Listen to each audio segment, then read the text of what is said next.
Friends, welcome to JK சமையல். இன்றைக்கி நம்ம கேரட் பொரியல் எப்படி செய்யலான்றதை பார்க்கலாம். அதுக்கு தேவையான பொருட்கள்: கேரட் 1/4 கிலோ, தாளிக்க சிறிதளவு கருவேப்பிலை, பெரிய வெங்காயம் 2, ஒரு குடமிளகாய், சமையல் எண்ணெய் தாளிக்க தேவைக்கேற்ப, 2 முட்டை, சால்ட்டு தேவைக்கேற்ப, சில்லி பவுட்ரு 1 டேபிள் ஸ்பூன்.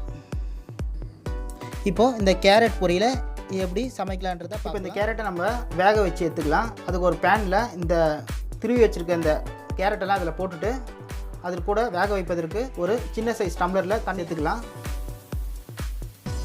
இந்த கேரட் வந்து மூடி போட்டு ஒரு 5 நிமிஷம் வேக வைக்கலாம். பேனில் சூடான பிறகு தாளிப்பதற்கு சிறிதளவு சமையல் எண்ணெய் சேர்த்துக்கலாம்.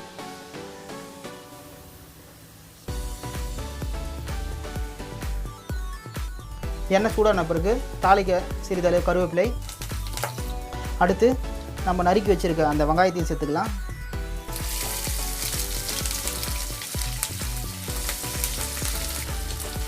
அடுத்து நறுக்கி வச்சுருக்க அந்த குடமிளகாயும் சேர்த்துக்கலாம்.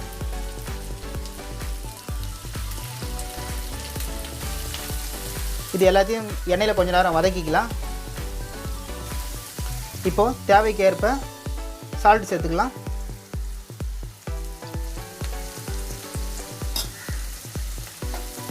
அதை நல்லா மிக்ஸ் பண்ணி விட்டுக்குங்க.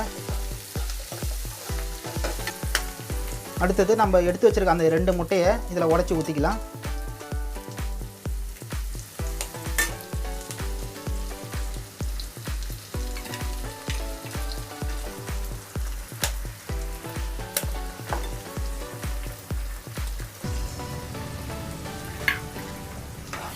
இப்போ அந்த முட்டையை வந்து இந்த கூடவே வந்து சேர்த்து நல்லா வதக்கி விட்டுக்கலாம்.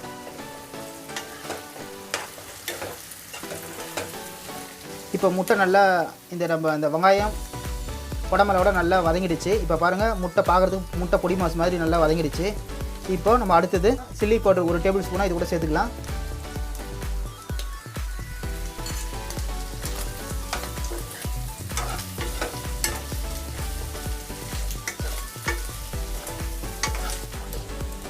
அடுத்தது மிளகாத்தூள் போட்டு மிக்ஸ் பண்ணதுக்கப்புறம் நம்ம வேக வச்சு வச்சுருக்க அந்த கேரட்டை இது கூட சேர்த்துக்கலாம்.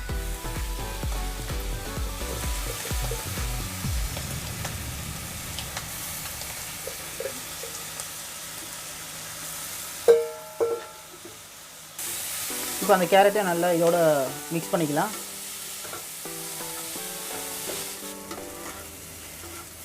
இப்போ இந்த நேரத்தில் சால்ட்டு கம்மியாக இருந்துச்சுன்னா கூட நீங்கள் கூட கொஞ்சம் சேர்த்துக்கலாம். இந்த கேரட்டு பொரியல் சாம்பார் சாதத்துக்கு, ரசம் சாதத்துக்கு, லெமன் சாதம், புளியோதரை சாதம், இந்த மாதிரி சாப்பாட்டுக்கெல்லாம் ஒரு நல்ல சைடிஷாக இருக்குங்க இந்த கேரட் பொரியல். அவ்வளோதாங்க, இப்போ நம்மளோட இந்த கேரட் பொரியல் ரெடி.